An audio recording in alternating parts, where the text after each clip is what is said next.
औरंगजेब 1618 से 1707 तक मुगल साम्राज्य का छठा शासक था, जिसने 1518 से 1707 तक शासन किया। वह शाहजहां और मुमताज महल का पुत्र था।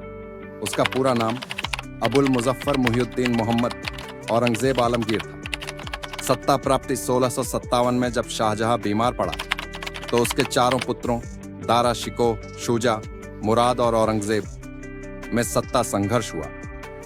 औरंगजेब ने अपने भाइयों को हराकर और दारा शिकोह को मरवाकर 1658 में खुद को बादशाह घोषित किया और शाहजहां को आगरा के किले में कैद कर दिया।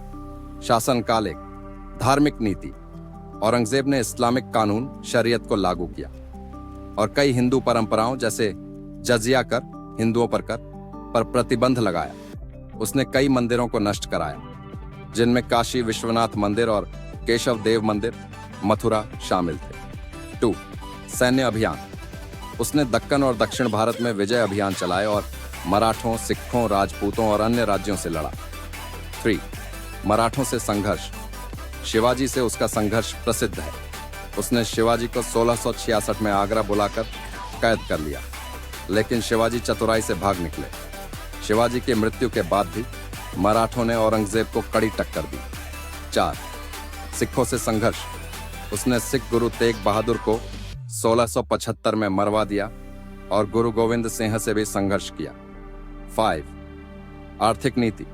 औरंगजेब के कठोर करों और धार्मिक नीतियों के कारण साम्राज्य की आर्थिक स्थिति कमजोर हो गई। मृत्यु और पतन।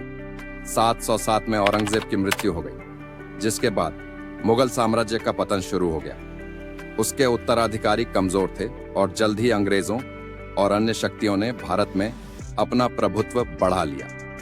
औरंगजेब एक कुशल प्रशासक और वीर योद्धा था, लेकिन उसकी कट्टर धार्मिक नीतियों और कठोर शासन के कारण मुगल साम्राज्य कमजोर हो गया।